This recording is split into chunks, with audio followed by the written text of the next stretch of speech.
صحیح بخاری حدیث نمبر 7۔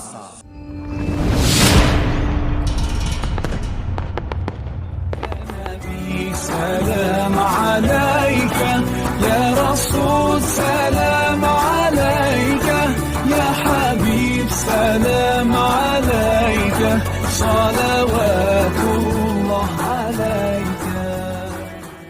ہرقل شاہ روم نے قریش کے قافلے میں ایک آدمی بلانے کو بھیجا، اور اس وقت یہ لوگ تجارت کے لیے ملک شام گئے ہوئے تھے، اور یہ وہ زمانہ تھا جب رسول اللہ صلی اللہ علیہ وسلم نے قریش اور ابو سفیان سے ایک وقتی عہد کیا ہوا تھا۔ جب ابو سفیان اور دوسرے لوگ ہرقل کے پاس ایلیا پہنچے جہاں ہرقل نے دربار طلب کیا تھا، اس کے گرد روم کے بڑے بڑے لوگ، علماء، وزراء و امراء بیٹھے ہوئے تھے۔ ہرقل نے ان کو اور اپنے ترجمان کو بلوایا، پھر ان سے پوچھا کہ تم میں سے کون شخص مدعی رسالت کا زیادہ قریبی عزیز ہے؟ ابو سفیان کہتے ہیں کہ میں بول اٹھا کہ میں اس کا سب سے زیادہ قریبی رشتہ دار ہوں۔ یہ سن کر ہرقل نے حکم دیا کہ اس ابو سفیان کو میرے قریب لا کر بٹھاؤ اور اس کے ساتھیوں کو اس کی پیٹھ کے پیچھے بٹھا دو۔ پھر اپنے ترجمان سے کہا کہ ان لوگوں سے کہہ دو کہ میں ابو سفیان سے اس شخص یعنی محمد صلی اللہ علیہ وسلم کے حالات پوچھتا ہوں، اگر یہ مجھ سے کسی بات میں جھوٹ بول دے تو تم اس کا جھوٹ ظاہر کر دینا۔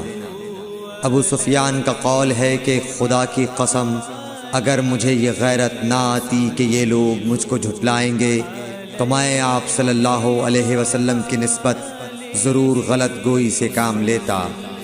خیر، پہلی بات جو ہرقل نے مجھ سے پوچھی وہ یہ کہ اس شخص کا خاندان تم لوگوں میں کیسا ہے؟ میں نے کہا وہ تو بڑے اونچے عالی نسب والے ہیں۔ کہنے لگا اس سے پہلے بھی کسی نے تم لوگوں میں ایسی بات کہی تھی؟ میں نے کہا نہیں۔ کہنے لگا اچھا اس کے بڑوں میں کوئی بادشاہ ہوا ہے؟ میں نے کہا نہیں۔ پھر اس نے کہا بڑے لوگوں نے اس کی پیروی اختیار کی ہے یا کمزوروں نے؟ میں نے کہا نہیں، کمزوروں نے۔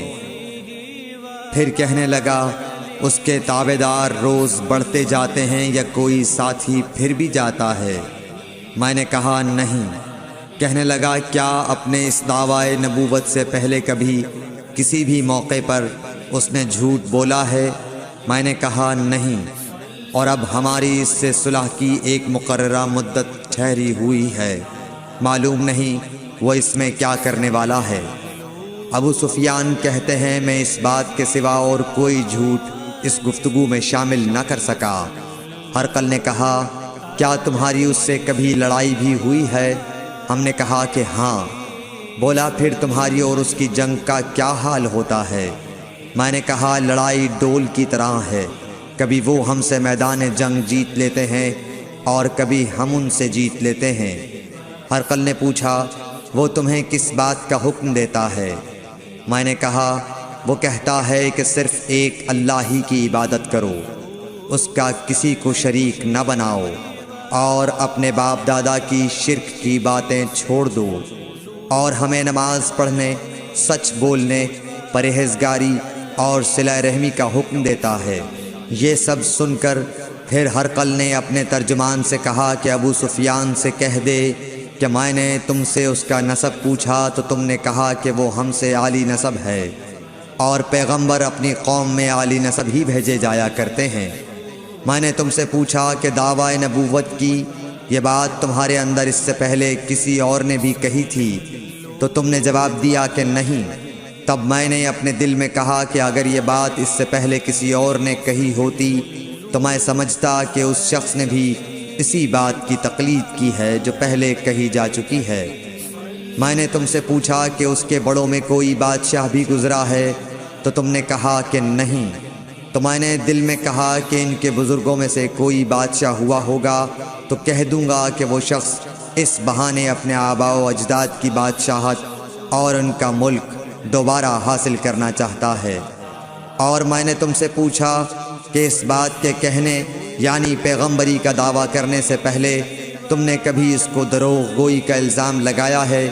تم نے کہا کہ نہیں۔ تو میں نے سمجھ لیا کہ جو شخص آدمیوں کے ساتھ دروغ گوئی سے بچے وہ اللہ کے بارے میں کیسے جھوٹی بات کہہ سکتا ہے۔ اور میں نے تم سے پوچھا کہ بڑے لوگ اس کے پیرو ہوتے ہیں یا کمزور آدمی؟ تم نے کہا کمزوروں نے اس کی اتباع کی ہے۔ تو دراصل یہی لوگ پیغمبروں کے متبعین ہوتے ہیں۔ اور میں نے تم سے پوچھا کہ اس کے ساتھی بڑھ رہے ہیں یا کم ہو رہے ہیں؟ تم نے کہا کہ وہ بڑھ رہے ہیں، اور ایمان کی کیفیت یہی ہوتی ہے حتیٰ کہ وہ کامل ہو جاتا ہے۔ اور میں نے تم سے پوچھا کہ آیا کوئی شخص اس کے دین سے ناخوش ہو کر مرتد بھی ہو جاتا ہے؟ تم نے کہا نہیں۔ تو ایمان کی خاصیت بھی یہی ہے، جن کے دلوں میں اس کی مسرت رچ بس جائے وہ اس سے لوٹا نہیں کرتے۔ اور میں نے تم سے پوچھا کہ آیا وہ کبھی عہد شکنی کرتے ہیں؟ تم نے کہا نہیں۔ پیغمبروں کا یہی حال ہوتا ہے، وہ عہد کی خلاف ورزی نہیں کرتے۔ اور میں نے تم سے کہا کہ وہ تم سے کس چیز کے لیے کہتے ہیں؟ تم نے کہا کہ وہ ہمیں حکم دیتے ہیں کہ اللہ کی عبادت کرو، اس کے ساتھ کسی کو شریک نہ ٹھہراؤ، اور تمہیں بتوں کی پرستش سے روکتے ہیں، سچ بولنے اور پرہیزگاری کا حکم دیتے ہیں۔ لہٰذا اگر یہ باتیں جو تم کہہ رہے ہو سچ ہیں تو ان قریب وہ اس جگہ کا مالک ہو جائے گا کہ جہاں میرے یہ دونوں پاؤں ہیں۔ مجھے معلوم تھا کہ وہ پیغمبر آنے والا ہے، مگر مجھے یہ معلوم نہیں تھا کہ وہ تمہارے اندر ہوگا۔ اگر میں جانتا کہ اس تک پہنچ سکوں گا تو اس سے ملنے کے لیے ہر تکلیف گوارا کرتا۔ اگر میں اس کے پاس ہوتا تو اس کے پاؤں دھوتا۔ ہرقل نے رسول اللہ صلی اللہ علیہ وسلم کا وہ خط منگایا جو آپ نے وہیہ کلبی رضی اللہ تعالیٰ عنہ کے ذریعے حاکم بصرہ کے پاس بھیجا تھا، اور اس نے وہ ہرقل کے پاس بھیج دیا تھا۔ پھر اس کو پڑھا تو اس میں لکھا تھا، اللہ کے نام کے ساتھ جو نہایت مہربان اور رحم والا ہے۔ اللہ کے بندے اور اس کے پیغمبر محمد صلی اللہ علیہ وسلم کی طرف سے یہ خط ہے شاہ روم کے لیے۔ اس شخص پر سلام ہو جو ہدایت کی پیروی کرے۔ اس کے بعد میں آپ کے سامنے دعوت اسلام پیش کرتا ہوں۔ اگر آپ اسلام لے آئیں گے تو دین و دنیا میں سلامتی نصیب ہوگی، اللہ آپ کو دوہرا ثواب دے گا۔ اور اگر آپ میری دعوت سے روگردانی کریں گے تو آپ کی رعایا کا گناہ بھی آپ ہی پر ہوگا۔ اور اے اہل کتاب، ایک ایسی بات پر آ جاؤ جو ہمارے اور تمہارے درمیان یکساں ہے، وہ یہ کہ ہم اللہ کے سوا کسی کی عبادت نہ کریں اور کسی کو اس کا شریک نہ ٹھہرائیں، اور نہ ہم میں سے کوئی کسی کو خدا کے سوا اپنا رب بنائے۔ پھر اگر وہ اہل کتاب اس کتاب سے منہ پھیر لیں تو مسلمانوں، تم ان سے کہہ دو کہ تم مانو یا نہ مانو، ہم ایک خدا کے اطاعت گزار ہیں۔ ابو سفیان کہتے ہیں، جب ہرقل نے جو کچھ کہنا تھا کہہ دیا اور خط پڑھ کر فارغ ہوا تو اس کے ارد گرد بہت شور و غوغا ہوا، بہت سی آوازیں اٹھیں اور ہمیں باہر نکال دیا گیا۔ تب میں نے اپنے ساتھیوں سے کہا کہ ابو کبشہ کے بیٹے حضرت صلی اللہ علیہ وسلم کا معاملہ تو بہت بڑھ گیا۔ دیکھو تو اس سے بنی اصفر روم کا بادشاہ بھی ڈرتا ہے۔ مجھے اس وقت سے اس بات کا یقین ہو گیا کہ حضور صلی اللہ علیہ وسلم ان قریب غالب ہو کر رہیں گے، حتیٰ کہ اللہ نے مجھے مسلمان کر دیا۔ راوی کا بیان ہے کہ ابن ناطور ایلیا کا حاکم ہرقل کا مصاحب اور شام کے نصارہ کا لاٹ پادری بیان کرتا تھا کہ ہرقل جب ایلیا آیا ایک دن صبح کو پریشان اٹھا تو اس کے درباریوں نے دریافت کیا کہ آج ہم آپ کی حالت بدلی ہوئی پاتے ہیں، کیا وجہ ہے؟ ابن ناطور کا بیان ہے کہ ہرقل نجومی تھا، علم نجوم میں وہ پوری مہارت رکھتا تھا۔ اس نے اپنے ہم نشینوں کو بتایا کہ میں نے آج رات ستاروں پر نظر ڈالی تو دیکھا کہ ختنہ کرنے والوں کا بادشاہ ہمارے ملک پر غالب آ گیا ہے۔ بھلا اس زمانے میں کون لوگ ختنہ کرتے ہیں؟ انہوں نے کہا کہ یہود کے سوا کوئی ختنہ نہیں کرتا، سو ان کی وجہ سے پریشان نہ ہوں۔ سلطنت کے تمام شہروں میں یہ حکم لکھ بھیجیے کہ وہاں جتنے یہودی ہوں سب قتل کر دیے جائیں۔ وہ لوگ انہی باتوں میں مشغول تھے کہ ہرقل کے پاس ایک آدمی لایا گیا جسے شاہ غسان نے بھیجا تھا۔ اس نے رسول اللہ صلی اللہ علیہ وسلم کے حالات بیان کیے۔ جب ہرقل نے سارے حالات سن لیے تو کہا کہ جا کر دیکھو وہ ختنہ کیے ہوئے ہے یا نہیں۔ انہوں نے اسے دیکھا تو بتلایا کہ وہ ختنہ کیا ہوا ہے۔ ہرقل نے جب اس شخص سے عرب کے بارے میں پوچھا تو اس نے بتلایا کہ وہ ختنہ کرتے ہیں۔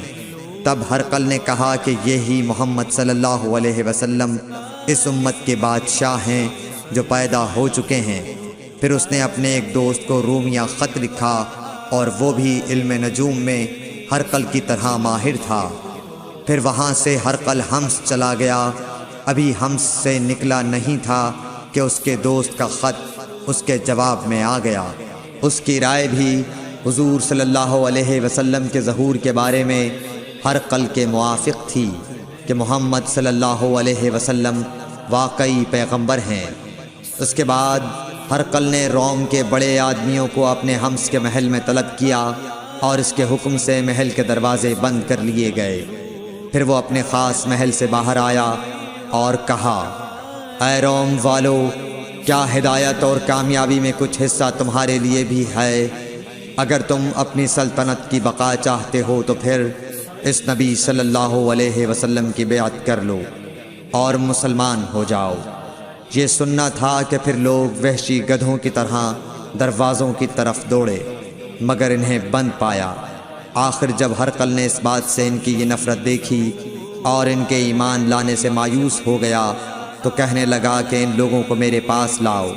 جب وہ دوبارہ آئے تو اس نے کہا، میں نے جو بات کہی تھی اس سے تمہاری دینی پختگی کی آزمائش مقصود تھی، سو وہ میں نے دیکھ لی۔ تب یہ بات سن کر وہ سب کے سب اس کے سامنے سجدے میں گر پڑے اور اس سے خوش ہو گئے۔ بالآخر ہرقل کی آخری حالت یہی رہی۔